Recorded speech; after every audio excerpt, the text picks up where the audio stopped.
ಗುಷ್ಟಿಯಲ್ಲಿ ಲಕ್ಷ್ಮಿ ಎಂಬ ಮಹಿಳೆಗೆ ಅನ್ಯಾಯ. ಆಲ್ದಾಲ್ ಗ್ರಾಮದ ಬಸನಗೌಡ ಎಂಬ ವ್ಯಕ್ತಿಯಿಂದ ಲಕ್ಷ್ಮಿಗೆ ಅನ್ಯಾಯ. ಹೌದು, ಅಮಾಯಕ ಮಹಿಳೆಯರು ಕಂಡ್ರೆ ಸಾಕು ಸಮಾಜದಲ್ಲಿ ಮೋಸ, ಅನ್ಯಾಯ, ವಂಚನೆ ಮಾಡುವುದು ಗ್ಯಾರಂಟಿ. ಅಂಥದ್ದೇ ಸಮಾಚಾರ ಮಾನ್ವಿ ತಾಲೂಕಿನ ಆಲ್ದಾಲ್ ಗ್ರಾಮದ ಬಸನಗೌಡ ತಂದೆ ಚೆನ್ನವೀರಪ್ಪ ಅವರು ಅಮಾಯಕ ಮಹಿಳೆ ಲಕ್ಷ್ಮಿಗೆ ಮೋಸ ಮಾಡಿ ಬೆದರಿಕೆ ಹಾಕಿರುವ ಪ್ರಕರಣ ಸದ್ಯ ಬೆಳಕಿಗೆ ಬಂದಿದೆ. ರಾಯಚೂರು ಜಿಲ್ಲೆಯ ಮಾನ್ವಿ ಪಟ್ಟಣದ ಪ್ರವಾಸಿ ಮಂದಿರದಲ್ಲಿ ಸುದ್ದಿಗೋಷ್ಠಿಯಲ್ಲಿ ನೊಂದ ಮಹಿಳೆ ಲಕ್ಷ್ಮಿ ಮಾತನಾಡಿ, ನಾನು ಮಾನ್ವಿ ಪಟ್ಟಣದ ನಿವಾಸಿಯಾಗಿದ್ದು ನನ್ನ ಪತಿ ಪಾಪಾರಾವ್ ಹತ್ತಿರ ಆಲ್ದಾಲ್ ಗ್ರಾಮದ ಬಸನಗೌಡ ಎಂಬಾತ ಕೆಲ ವರ್ಷಗಳ ಹಿಂದೆ ನನ್ನ ಪತಿಯ ಹತ್ತಿರ 8 ಲಕ್ಷವನ್ನ ಸಾಲವಾಗಿ ಪಡೆದು ನನ್ನ ಪತಿ ಮರಣ ಹೊಂದಿದ ನಂತರ ಹಣ ಕೊಟ್ಟಿದ್ದೇನೆಂದು ಸುಳ್ಳು ಹೇಳಿ ನನಗೆ ಅವಾಚ್ಯ ಶಬ್ದಗಳಿಂದ ನಿಂದಿಸಿ ನನಗೆ ಜೀವ ಬೆದರಿಕೆ ಹಾಕಿದ್ದಾನೆಂದು ಗಂಭೀರವಾಗಿ ಆರೋಪಿಸಿದ್ದಾರೆ. ಆಲ್ದಾಲ್ ಬಸನಗೌಡ ಎಂಬಾತ ನನಗೆ ಮೋಸ ಮಾಡಿದ್ದಲ್ಲದೆ ನನಗೆ ಜೀವ ಬೆದರಿಕೆ ಹಾಕಿ ನಾನು ವಾಸವಿದ್ದ ಮನೆಯ ಸಾಮಗ್ರಿಗಳನ್ನು ಹೊರಹಾಕಿ ನನಗೆ ಬೆದರಿಕೆ ಹಾಕಿದ್ದಾನೆಂದು ನನಗೆ ನ್ಯಾಯ ಬೇಕು ಎಂದು ಮಾನ್ವಿ ಠಾಣೆಗೆ ಅಲೆದರೂ ಸಹ ನನಗೆ ನ್ಯಾಯ ಸಿಕ್ಕಿಲ್ಲ ಎಂದು ನೊಂದ ಮಹಿಳೆ ಲಕ್ಷ್ಮಿಯ ಅಲೆದಾಟವಾಗಿದೆ. ಭಾಳಷ್ಟು ಪರಿಚಯ ಇಂದಕ್ಕೆ ನಾವು ಆ ವಾರ್ಡು ನಮ್ಮ ಮನೋರು ಮಾಜಿ ಕೌನ್ಸಿಲರ್ ಇರ್ತಾರೆ ಸರ್. ಹಂಗಾಗಿ ನನಗೆ ಭಾಳ ಏನೋ ಒಂದು ಸಮಸ್ಯೆ ಇದ್ದರೆ ಇಂಥವ್ರು ತಗೋದ್ರೆ ಸಮಸ್ಯೆ ಬಗೆಯಿರ್ಬೋದು ಅಂತ ನನ್ನ ಹತ್ರ ಬಂದಿದ್ದಾರೆ ಸರ್. ಸುಮಾರು 1 ವರ್ಷಲಿದ್ದ ನಾನು ಇವ್ರ ಬಗ್ಗೆ ನಾವು ತಿರುಗಾಡ್ತಾ ಇದ್ದೀನಿ ಸರ್. ನಾನು ಯಾರ ಬಗ್ಗೆ? ಇವರು ನಮ್ಮ ಲಕ್ಷ್ಮಿ ಅಕ್ಕವ್ರ ಬಗ್ಗೆ ಸರ್. ಮನೆಗೆ ಹೋಗಿ ಕೇಳ್ದಂಗೆಲ್ಲ ಏನಂತಕ್ಕ ಪ್ರೂಫ್ ಇದಾವೆ ಏನಂತಂಬ ಅವ್ರ ಗಂಡ ಇದ್ದಾಗ ಒಳ್ಳೆಯ ರೀತಿಲಿದ್ದ ಏನೋ ಹೊಲದ ಬಗಲ ಹೊಲ ಅಂತೇಳಿ ಒಂದು ಒಳ್ಳೆಯ ರೀತಿಲಿದ್ದ ಕೊಟ್ಟಾರೆ ಸರ್. ಒಂದು ಉಪಘಾತ ಸಲುವಾಗಿ ಒಂದು ಹೆಲ್ಪಿಂಗ್ ಮಾಡ್ಯಾರ ಸರ್. ಈಗ ಅವ್ರ ಗಂಡ ತೀರ್ಕೊಂಡಿದ ಮೇಲೆ ಈ ಥರ ಅಸಭ್ಯದ ಮನೆಗೆ ಹೋಗಿ ದುಡ್ಡು ಕೇಳಿದ್ರೆ ಸರ್, ಅಸಭ್ಯವಾಗಿ ಬೇಯೋದು. ಇವರು ಸರ್ ಆಲ್ದಾಲ್ ಬಸನಗೌಡ ಸರ್. ಆಲ್ದಾಲ್ ಬಸನಗೌಡ ಅಸಭ್ಯವಾಗಿ ಬೇಯೋದು ಸರ್. ಆಮೇಲೆ ಎಲ್ಲರ ಟೈಮಲ್ಲಿ ಸರ್ ನಾನು ಬೇರೆಯವ್ರಿಗೆ ಹೇಳಿ ಮತ್ತೆ ಮನೆ ಇದು ಮಾಡಿ ಕೊಟ್ಟೆ ಸರ್. ಏನು ಆಯಮ್ಮ ಜೀವನೋಪಾದಿಗೆ ಈಗ ಗಂಡ ಇಲ್ಲ ಸರ್, ಯಾರು ಮಕ್ಕಳಿಲ್ಲ. ಆಯಮ್ಮ ಏನೋ ಜೀವನೋಪಾದಕ್ಕೋಸ್ಕರ ಈಗ ಬೇರೆ ಸರ್ವೋದಯ ಹಾಸ್ಟೆಲ್ದಾಗೆ ಕೆಲಸ ಮಾಡಕ್ಕೆ ಹೊಂಟಾರ ಸರ್. ಆಯಮ್ಮ ಎಲ್ಲರ ಟೈಮ್ನಾಗ ಅದು ಕೀಲಿ ಬಡ್ದು ಸರ್, ಸಾಮಾನೆಲ್ಲ ಹೊರಗೆ ಹಾಕಿ. ಯಾರು ಆಲ್ದಾಲ್ ಬಸನಗೌಡ ಸರ್, ಬಸನಗೌಡ ಆ ಸಾಮಾನೆಲ್ಲ ಹೊರಗೆ ಹಾಕಿ ಮತ್ತೆ ಈ ಥರ ಸರ್ ಮತ್ತೆ ದುಡ್ಡು ಕೇಳಕ್ಕೆ ಹೋದ್ರೆ ಏನೇನು ಯಾರು ರೌಡಿಗಳು ಕರ್ಕೊಂಬರ್ತೀರಿ, ಅವ್ರಿಗೆ ಕರ್ಕೊಂಬರ್ತೀರಿ. ಒಂದು ಹೆಣ್ಮಕ್ಳಿಗೆ ಅನ್ಯಾಯ ಆದಾಗ ಹೋಗಿ ಕೇಳಬೇಕಾಗ್ತದೆ ಸರ್ ಯಾರಾದರೂ. ನಾವೇನು ರೌಡಿಸಮ್ ಮಾಡೋರಲ್ಲ ಸರ್. ಸ್ಟೇಷನ್ಗೆ ಹೋಗಿದ್ದು ಸರ್, ಸ್ಟೇಷನ್ಗಳನ್ನು ಒಳ್ಳೆ ರೆಸ್ಪಾನ್ಸ್ ಮಾಡಿದ್ರು ಸರ್. ರೆಸ್ಪಾನ್ಸ್ ಮಾಡಿದ್ರು ಸಿ ಪಿ ಎಸ್ ಸಾಬ್ರು ಅವ್ರು ಕರೆಸಿದ್ರು. ಅಲ್ಲ ಸರ್, ಈಗ ಈ ರೀತಿ ಒಬ್ಬ ಮಹಿಳೆಗೆ ಅನ್ಯಾಯ ಆಗಿದೆ, ಕೆಟ್ಟದಾಗ ಪದಗಳು ಬೈತಾರೆ ಅಂದಮೇಲೆ ಏನು ಸರ್ ಇದೆಲ್ಲ ಈ ರೀತಿ ಮಾತಾಡೋದು? ಯಾರಿಂದ ಯಾರು ಕೇಳೋರಿಲ್ಲ ಹೇಳೋರಿಲ್ಲ ಅಂತೇಳಿ ಆ ಥರ ಇದು ಮಾಡಿ ಒಂಥರ ದೌರ್ಜನ್ಯ ಮಾಡ್ತಾನೆ ಸರ್. ಆ ಥರ ಮಾತಾಡ್ತಾನೆ. ಏನು ತಗೊಂಡು ಏನು ಮಾಡ್ತೀವಿ ಸರ್? ಈಗ ನಮ್ಮದು ಇದೇ ದೊಡ್ಡ ಸಂಘ ಸರ್, ಕಮ್ಮ ಸೇವಾ ಸಂಘ ಅಂತ ನಮ್ಮೂರು ಸಮಾಜ ಇದೆ. ಯಾವ ಸಮಾಜ ಎಲ್ಲ ಯಾರು ಸರ್ ಕಷ್ಟ ಬಂದಾಗ ಯಾವುದೋ ಬೇರೆ ಒಂದು ತಕ್ಕ ಇದು ಸುಮ್ಮನೆ ಇದು ಮಾಡ್ತಾರೆ ಸರ್. ಒಂದು ಹೆಣ್ಮಗಳಿಗೆ ನಮ್ಮ ಸಮಾಜದಾಗ ಒಂದು ಹೆಣ್ಮಗಳಿಗೆ ಕಷ್ಟ ಬಂದಾಗ ಯಾರು ಒಬ್ಬರು ಬಂದು ಮಾತಾಡೋಕೆ ರೆಡಿ ಇಲ್ಲ ಸರ್. ಯಾರು ಸರ್? ಕಮ್ಮ ಸೇವಾ ಸಂಘ ಸರ್, ಕಾಕತಿ ಸ್ಕೂಲ್. ಮತ್ತೆ ಹೇಳಿದ್ರೆ ಸರ್ ಎಲ್ಲರೂ ತಿಳಿಸಿವಿ ಸರ್. ನಮ್ಮ ಸೇವಾದಾರ ಸರ್, ಸಮಾಜದವ್ರು ತಿಳಿಸಿವಿ. ಇವತ್ತಿಗೆ 1 ವರ್ಷ 4-5 ವರ್ಷ ಆಯ್ತು ಸರ್. ಆ ಅಮ್ಮ ಇಷ್ಟೆಲ್ಲ ಇದು ಮಾಡ್ತಾಳೆ. ಯಾರು ಒಬ್ಬರು ಬಂದು ಅಮ್ಮನ ಇದು ಮಾಡೋರಿಲ್ಲ ಸರ್. ಹೆಂಗೆ ಸರ್ ಈಗ ಏನೋ ಸರ್ ನೀವು ಮೀಡಿಯಾ ಮುಖಾಂತರ ಆದಷ್ಟು ಸರ್ ಜಿಲ್ಲಾಧಿಕಾರಿಗಳು ತಿಳಿಸಿ ಸರ್ ಅಮ್ಮ ಒಂದು ನ್ಯಾಯ ಸಿಗಂದು ಮಾಡಿರಿ ಸರ್. ಇವತ್ತು ಅಮ್ಮನ ಪರಿಸ್ಥಿತಿ ಅಂತೂ ಇಂದ ಗಂಡ ಇಲ್ಲ, ಮಕ್ಕಳಿಲ್ಲ ಸರ್. ಇವತ್ತು ಜೀವನೋಪಾದಿಗೋಸ್ಕರ 8,000ಕ್ಕೆ ಅಲ್ಲ ಹಾಸ್ಟೆಲ್ದಾಗ ಕೆಲಸ ಮಾಡ್ತಾಳೆ. ಇದ್ದಿದ್ದು ಮನೆ ಹೊರಗೆ ಹಾಕಿ ಸಾಮಾನು ತಗೊಂಡೋಗಿ ಅಲ್ಲ ಅನ್ಮೈತಾದ ಗುಡ್ದಾಗ ಹಾಕ್ಯಾರ ಸರ್. ಯಾರು ಹಾಕಿದವರು? ಅವರೇ ಸರ್, ಆಲ್ದಾಲ್ ಬಸನಗೌಡರು ಹಾಕ್ಯಾರ ಸರ್. ಉಲ್ಟಾ ನಾವು ಏನಪ್ಪ ಆ ಅಮ್ಮಗೆ ಒಂದು ನ್ಯಾಯ ಕೊಡು, ಆ ಅಮ್ಮಂದು ರೊಕ್ಕ ಅಮ್ಮಗೆ ಕೊಡು, ಆ ಅಮ್ಮಂದು ಇದು ಮಾಡೋ ಅಂತಂದರೆ ಉಲ್ಟಾ ನಾನು ದೌರ್ಜನ್ಯ ಮಾಡೋಕ್ಕೆ ಬರ್ತೀನಿ ಅಂತೇಳಿ ನಮ್ಮ ಮೇಲೆ ಹೇಳ್ತಾನೆ ಸರ್.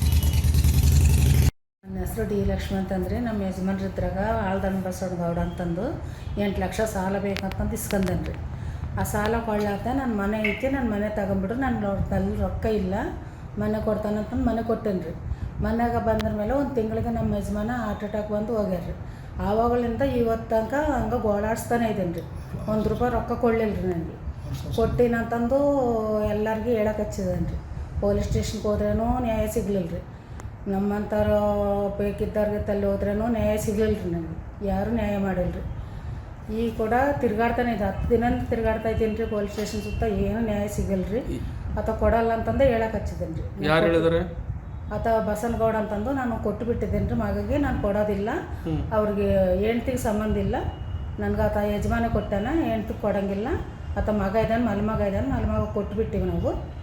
ಇನ್ನು ಕೊಡೋದೇನಿಲ್ಲ, ಈಗೇನು ಸಂಬಂಧ ಇಲ್ಲ ಅಂತಂದು ಎಲ್ಲರಿಗೂ ಹೇಳಕ್ಕೆ ಹಚ್ಚಿದ್ದೇನೆ ರೀ. ಅಂದ್ರೆ ಈಗ ಮಾನ್ವಿ ಸ್ಟೇಷನ್ಗೆ ಹೋಗಿರಾ ಮೇಡಮ್? ಹೌದು ರೀ, ಮಾನ್ವಿ ಸ್ಟೇಷನ್ಗೆ ಹೋಗಿದ್ದೇನೆ ರೀ. ಯಾವ ಡೇಟಿಗೆ ಹೋಗಿರಿ?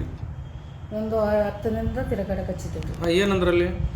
ಏನೋ ನ್ಯಾಯ ಸಿಗ್ತದಂತ ಹೋಗಿದ್ರು. ಅವರು ಬೇಸಿ ಮಾತಾಡ್ಯಾರ್ರಿ. ಮಾತಾಡ್ತಾರ ಅವ್ರಿಗೆ ಕೂಡ ಬಗ್ಗಂಗಿಲ್ರಿ. ಆತ ಒಂದು ವಕೀಲನ ಕರ್ಕೊಂಬಂದನ್ರಿ. ಆತ ಏನೋ ಸಾಮಾನು ಬೈಟೆ ಫಸ್ಟ್ನಿಂದ ಆವಾಗಲಿಂದ 6 ವರ್ಷದಿಂದ ಮನೆಗೆ ಇದ್ದಿದ್ದೇನೆ ರೀ. ನಮ್ಮ ಯಜಮಾನ 1 ತಿಂಗಳಿಗೆ ಹೋಗಿದ್ಮೇಲೆ ಅದೇ ಮನೆಗೆ ಇದ್ದಿದ್ದೆ ರೀ. ಇದ್ದಾಗ ಕೇಳ್ತಾ ಇದ್ರೇನು ಹಂಗೆ ಹಿಂಗೆ ಅಂತಂತ ಮಾತಾಡಿ ಏನು ಮನೇನೂ ಉಳಿಸ್ಲಾತೆ ನನಗೆ. ನನಗೆ ಹೊರಗೆ ಹಾಕಿರಿ ಮನೆಯಲ್ಲಿಂದ ನಾನು ಹೊಟ್ಟೆದ ದುಡಿಮೆ ಕೈಯಾಗ ಒಂದು ದುಡ್ಡು 1 ರೂಪಾಯಿ ಇಲ್ಲರಿ. ನಾನು ಜೀವನ ಮಾಡಬೇಕಲ್ಲ ಅಂತಂದು 8,00,000 ದುಡಿಯೋಕೆ ಹಚ್ಚಿದ್ದೀನಿ ರೀ. ಸರ್ವೋದಯ ಕಾಲೇಜಿನಲ್ಲಿ ದುಡಿಯೋಕೆ ಹಚ್ಚಿದ್ದೀನಿ ರೀ. ನಾನು ಬೀಗ ಹಾಕ್ಕೊಂಬಂದಿದ್ದೀನಿ. ನಾನು ಇಲ್ಲದ ಟೈಮ್ ನೋಡಿರಿ ಎಲ್ಲ ಬೀಗ ಹೊಡೆದು ಸಾಮಾನೆಲ್ಲ ಹೊರಗೆ ಹಾಕಿ ಎಲ್ಲ ತಗೊಂಡೋಗಿ ಮತ್ತೆಲ್ಲ ಗುಡ್ಡಕ್ಕೆ ಬೀಸಾಕಿದ್ದೇನೆ ರೀ. 2 ಲಕ್ಷ ಸಾಮಾನು ಹೋಗ್ಯಾವ, 8 ಲಕ್ಷ ದುಡ್ಡು ಹೋಗ್ಯಾವ. ಈಗ ಏನೇ ಇಲ್ದಂಗೆ ಬೀದಿ ಬಿದ್ದಿದ್ದೀನಿ ರೀ. ನನಗೆ ಎಲ್ಲಿಗೆ ಹೋದ್ರೆ ನನಗೆ ನ್ಯಾಯ ಸಿಗಂಗಿಲ್ಲ. ನಾನು ಬಡ್ಡಿನೂ ಕೇಳಂಗಿಲ್ಲ ರೀ, ಏನೂ ಕೇಳಂಗಿಲ್ಲ. ನಾನು ಕೊಟ್ಟಿದ್ದು ದುಡ್ಡು ಕೊಡು ಅಂತಂದು ಹೇಳಿದ್ರು. ನಮ್ಮ ಯಜಮಾನ ಮಾಡಿಕೊಟ್ಟಿದ್ದ ಅದೇ ಆಸ್ತಿ ನನಗೆ ಇನ್ನೇನಿಲ್ಲ. ನಿಮ್ಮ ಗಂಡವರು ಅಗ್ರಿಮೆಂಟ್ ಮಾಡಿ ಕೊಟ್ಟಿದ್ರೇನು ದುಡ್ಡು? ಹೊಲದ ಮೇಲೆ ಅಗ್ರಿಮೆಂಟ್ ಮಾಡಿ ಕೊಟ್ಟಿದ್ರು. ಈಗ ಅವ್ರ ಮಗ ಕೊಡಲ್ಲ ಅಂತಂದು ಹೇಳೋಕೆ ಹಚ್ಚಿದ್ರು. ಯಾವ ಪ್ಲಾಟ್ ಕೊಡ್ತಾನೆ ಅಂದ್ರೆ ಯಾಕೋ ಬರಲಾರ್ದು ಆ ಪ್ಲಾಟ್ ಬೇಡ ನನಗೆ, ನಾನು ರೊಕ್ಕನೇ ಕೊಟ್ಟಿದ್ದಾನೆ, ರೊಕ್ಕ ಕೊಡು ನನಗೆ, ನಾನೇನು ಮಾಡಲಿ, ಹೆಣ್ಣು ಮಗಳು ನಾನು ಒಬ್ಬಳೇ ಇದ್ದೀನಿ, ಇಲ್ಲಿ ತಿರ್ಗಾಡು ನಾನು, ಅವು ಏನೇನು ಕಿರಿಕಿರಿ ಆಯ್ತವ ಏನೋ ಬೇಡ ಅಂತಂದು ಹೇಳಿದ್ದೇನೆ ರೀ. ನನಗೆ ಪ್ಲಾಟೂ ಬೇಡ, ಮನೆಯೂ ಬೇಡ, ಏನೂ ಬೇಡ ನನಗೆ. ನಾನು ಕೊಟ್ಟಿದ್ರಾಗ ಬಡ್ಡಿನೂ ಕೂಡ ಬೇಡ ನನಗೆ. 8 ಲಕ್ಷ ಕೊಟ್ಟಿದ್ದು 8 ಲಕ್ಷ ಕೊಟ್ಬಿಡ ಅಂತಂದು ಕೇಳಕ್ಕೆ ಹಚ್ಚಿದ್ರು. ನಾನು ಅದು ಕೂಡ ರೆಡಿ ಇಲ್ಲರು. ಏನಂದ್ರೆ ಅವ್ನು ಕೊಡಂಗಿಲ್ಲ ಅಂತನ್ರಿ, ಕೊಟ್ಬಿಟ್ಟಿದ್ದು ನಾನು ಕೊಡಲ್ಲ, ನಾನು ಪ್ರೂವ್ ತೋರಿಸು ಅಂತಂದು ಹೇಳಕ್ಕೆ ಹಚ್ಚಿದ್ದೀನಿ ರೀ. ಹೌದು ಕೊಟ್ಟಿದೆಯಲ್ಲ ನೀನು, ಹಿಂಗೆ ಎದ್ದೋಗ್ಬಿಡ್ತೀನಿ ನಾನು. ಫೋನ್ಪೇ ಮಾಡಿದೀಯಾ, ಇಲ್ಲಿದ್ರೆ ಚೆಕ್ ಕೊಟ್ಟಿದೀಯಾ, ಕೈಯಲ್ಲಿ ಕೊಟ್ಟಿಯಾ, ಫೋಟೋ ತೆಗಿಸ್ಕೊಂಡಿಯಾ, ಏನು ಕೊಟ್ಟಿ ಒಂದು ಪ್ರೂವ್ ತೋರಿಸಿ ನೀನು. ನಾನು ಹಿಂಗೆ ಎದ್ದೋಗ್ಬಿಡ್ತೀನಿ, ನೀನು ಕೇಳಂಗಿಲ್ಲ, ನಾನು ದುಡ್ಡೇನೆ ಕೇಳಂಗಿಲ್ಲ. ಏನಂದ್ರೆ ಅವಾಗ ನನಗೆ ಸಂಬಂಧ ಇಲ್ಲ ಅಂತಂದು ಹೇಳಕ್ಕೆ ಹಚ್ಚಿದ್ರಿ. ಅದ ಆಕೆ ಯಾರು ನನಗೆ ಗೊತ್ತಿಲ್ಲ, ಆಕೆ ನಾನು ನೋಡಲಿಲ್ಲ, ಅಸಲು ಮರ್ಯಾದೆಯಿಂದ ಮಾತಾಡ್ತಾ ಇದ್ದೇನೆ ರೀ. ಅಂದ್ರೆ ನಿಮಗೆ ಮೋಸ ಆಗಿದೆ? ನನಗೆ ಮೋಸ ಆಗೈತೆ ರೀ. ಡಿ ಲಕ್ಷ್ಮಿ ಅಂತ ರೀ. ಏನು ಸಮಸ್ಯೆ ಏನಾಗಿದೆ ಮೇಡಮ್? ಅದು ನಮ್ಮದು ಒಂದು 8 ಲಕ್ಷ ಆಲ್ದಾಳ್ ಬಸನಗೌಡಕ್ಕೆ ಅಂತ ಕೊಟ್ಟಿದ್ದೀವಿ. ನಮ್ಮ ಯಜಮಾನ್ರಿದ್ರಾಗ ಅವರು ಕೊಡಲಿಲ್ಲ ರೀ ನನಗೆ. ನನಗೆ ಆವಾಗಲಿಂದ ಇವಿಷ್ಟು ತನಕ 10-8 ವರ್ಷ ಮೇಲೆ ಆಯ್ತು ರೀ. ಇನ್ನೂ ಗೋಳಾಡಿಸ್ತಾ ಇದ್ದಾನೆ. ಈಗ ಕೇಳಕ್ಕೆ ಹೋದ್ರೆ ಅಸಭ್ಯಾಗಿ ಮಾತಾಡಿ, ನನಗೆ ಹೆಂಗೆ ಬೇಕಂದ್ರೆ ಹಂಗೆ ಮಾತಾಡಿ, ಮನೆಗೆಲ್ಲಿಂದ ಹೊರಗೆ ಹಾಕಿ ಕೀಲಿ ಕಾಸ್ಕೊಂಡು, ನನ್ನ ತಲ್ಲಿ ಗಂಡ ಹೆಂಡ್ತಿ ಬಂದು ಕೀಲಿ ಕಾಸ್ಕೊಂಡು ಅಸಭ್ಯಾಗಿ ಮಾತಾಡಿ ಹಂಗಂಗೆ ಮಾತಾಡಿದ್ರೆ ನಮ್ಮ ಸೇಫ್ಟಿ ಸಲುವಾಗಿ ನಾನು ಕೆಲ್ಸಕ್ಕೆ ಸೇರ್ಕೊಂಡ್ರೆ ಬೇರೆ ಕಡೆ. ಅದಕ್ಕೋಸ್ಕರ ನಾನು ಹಿಂಗೆ ಜೀವನ ಮಾಡೋದಕ್ಕೆ ನನಗೆ ಇನ್ನೇನಿಲ್ಲ ರೀ. ಅದೇ ಆಸ್ತಿ ರೀ ನನಗೆ. ನಮ್ಮ ಯಜಮಾನ್ರು ಕೊಟ್ಟಿದ್ದ ಆಸ್ತಿ ಅದು 8 ಲಕ್ಷ ರೀ. ಅಲ್ಲ ನಿಮಗೆ ಕೆಟ್ಟದಾಗ ಬೈದಾರೆ, ಜೀವ ಬೆದರಿಕಿದಾನ? ಬೆದರಿಕೆ ಹಾಕ್ಯಾರ್ರಿ ನನಗೆ. ಯಾವ ರೀತಿ ಬೆದರಿಕೆ ಅಂತ? ನೀವು ನಮ್ಮ ಮನೆ ಬಿಟ್ಟು ಹೋಗ್ಲಿಲ್ದ್ರೆ ನಿಂಗೆ ಏನು ಮಾಡ್ತೀನೋ ನೋಡಂತಂದು ಬೆದರಿಕೆ ಹಾಕ್ಯಾರ್ರಿ ನನಗೆ. ಯಾವಾಗ ಹಾಕಿದ್ರು? ಒಂದು ತಿಂಗಳಾಯ್ತು ರೀ. ಒಂದು ತಿಂಗಳಿಂದ. ಈಗ ನೀವು ಮಾನ್ಯ ಪೊಲೀಸ್ ಸ್ಟೇಷನ್ಗೆ ಹೋಗಿದ್ರೆ? ಹೋಗಿದ್ದೀನಿ ರೀ. ಏನಂದ್ರು? ಒಂದು ವಾರದಿಂದ ತಿರ್ಗಾಡಕ್ಕೆ ಹಚ್ಚಿದ್ದೀನಿ ರೀ. ಅವರು ಹೇಳೋಷ್ಟು ಹೇಳಕ್ಕೆ ಹಚ್ಚಿದ್ರೆ ಅಂತ ಕೇಳ್ತಾ ಇಲ್ಲ ಯಾರು ಮಾತು. ಅಲ್ಲ ಈ ರೀತಿಯಾಗಿ ಮಹಿಳೆಯರಿಗೆ ಮಾತಾಡಬಾರ್ದಲ್ಲ, ಕೆಟ್ಟ ಪದ ಮಾತಾಡಬಾರ್ದು. ಕೆಟ್ಟ ಮಾತು ಮಾತಾಡಿದ್ರೆ ಅವನ ಪರವಾಗ ಮಾತಾಡಕ್ಕೆ ಹಚ್ಚಾರ. ಅವರು ಹೇಳಿದ್ರು ಪೊಲೀಸ್ನವ್ರಂತೂ ತಪ್ಪಿಲ್ಲ, ಹೇಳೋದಂತ ಹೇಳ್ತಾ ಇದ್ದಾರೆ, ಅವನು ಕೇಳ್ತಾ ಇಲ್ಲ. ಒಂದು ವಾರದಿಂದ ಆತ ಪೊಲೀಸ್ ಸ್ಟೇಷನ್ಗೆ ಬಂದಿಲ್ರಿ, ಕರೀತಾ ಇದ್ದಾರ. ನಾನು ಹೋಗ್ತಾ ಇದ್ದೀನಿ, ಇವ್ರು ಫೋನ್ ಮಾಡ್ತಾ ಇದ್ದಾರೆ, ಆತ ಬಂದೇ ಇಲ್ರಿ. ಇವತ್ತೊಂದು ಕರ್ಕೊಂಬಂದಾರ ಅವರು. ಹೋದ್ರೆ ನಾನು ಕೊಡೋದು ಇಲ್ಲ, ಏನೂ ಇಲ್ಲ, ಹೆಂಗೆ ಮಾಡೋ ಏನೋ ಹಂಗೆ ಅಂತ ಮಾತಾಡ್ರಿ ಪೊಲೀಸ್ ಸ್ಟೇಷನ್ದಲ್ಲೇ. ಅಲ್ಲ ನೀವು ಕೊಡೋದೈತಲ್ಲ, ಕೊಡ್ತೀನಿ ಅಂತಂದು ಒಪ್ಕೊಂದಿಯಲ್ಲ, ಪ್ಲಾಟ್ ಬರಿತೀನಿ ಅಂದು, ದುಡ್ಡು ಕೊಡೋಂಗಿಲ್ಲ ಅಂದು, ಆ ಪ್ಲಾಟನ್ನು ಬರಿಬೇಕಲ್ಲ ಅಂತಂದ್ರೆ ಆವಾಗ ಮುಗೀತದು. ನಾನು ಕೊಡೋದು ಇಲ್ಲ, ಬಿಡೋದು ಇಲ್ಲ, ಹಿಂಗೆ ಅಂತಂದು ಮಾತಾಡಿ ಹೋಗ್ಬಿಟ್ಟೇನೆ ರೀ.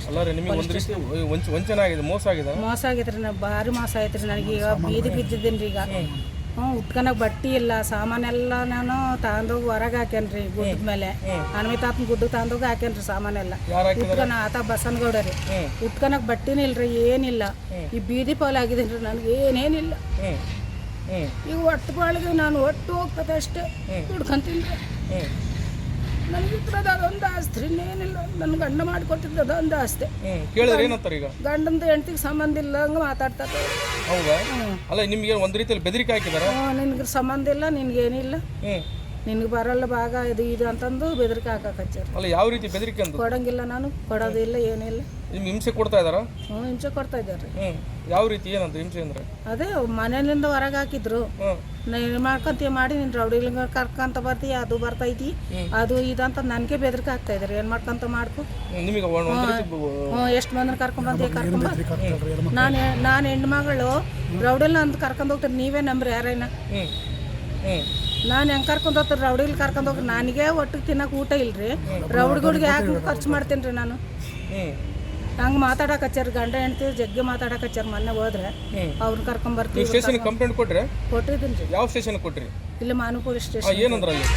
ಏನೈತ್ರಿ, ಅವ್ರಿಗೆ ತಿರ್ಗಾಡಿಸ್ತಾ ಇದಾರೆ ಅಷ್ಟೇ. ಅವ್ರು ಹೇಳೋದಷ್ಟು ಅವ್ರು ಹೇಳ್ತಾ ಇದಾರ, ಈತ ಬಗ್ಗಂಗಿಲ್ಲ. ಅಲ್ಲ ಮಹಿಳೆಯರಿಗೆ ಆ ರೀತಿ ಕೆಟ್ಟದಾಗಿ ಪದಗಳು ಬೈಬಾರ್ದಲ್ಲ, ಮಾತಾಡಬಾರ್ದು. ಬೈತಾ ಇದಾರೆ, ಅವರು ಬೈತಾ ಇದಾರ, ಎಸ್ ಐ ಬೈದಾರೆ, ಎಲ್ಲರೂ ಬೈತಾ ಇದಾರೆ. ಅವ್ರು ಬಗ್ಗಂಗಿಲ್ರಿ, ಅಷ್ಟೇ ಮಾಡಕಚ್ಚ. ನಾವು ಎಷ್ಟು ಮಾಡಿದ್ರೆ ಹಂಗೆ ಮಾಡಕಚ್ಚ. ನಿಮಗೆ ನ್ಯಾಯ ಬೇಕೇನ್ರಿ? ನ್ಯಾಯ ಬೇಕ್ರಿ ನನಗೀಗ. ಈಗ ಸ್ಟೇಷನ್ಗೆ ದಿನ ಹೋಗ್ತಾ ಇದ್ರಾ? ಒಂದು ವಾರನಿಂದ ತಿರುಗಾಡಕ್ಕೆ ಹಚ್ಚಿದ್ದೀನಿ ರೀ. ಅವ್ರು ಯಾವಾಗಂದ್ರೆ ಅವಾಗ ಹೋಗ್ತಾ ಇದ್ದೀನಿ ರೀ, ಅತ್ತಂತೂ ಬರ್ತಾ ಇಲ್ಲ. ಇವತ್ತು ಕರ್ಕೊಂಬಂದಾರ ಬಾ ಅಂದರು, ಬೆಳಗ್ಗೆ ಹೋಗಿದ್ದೀನಿ ರೀ.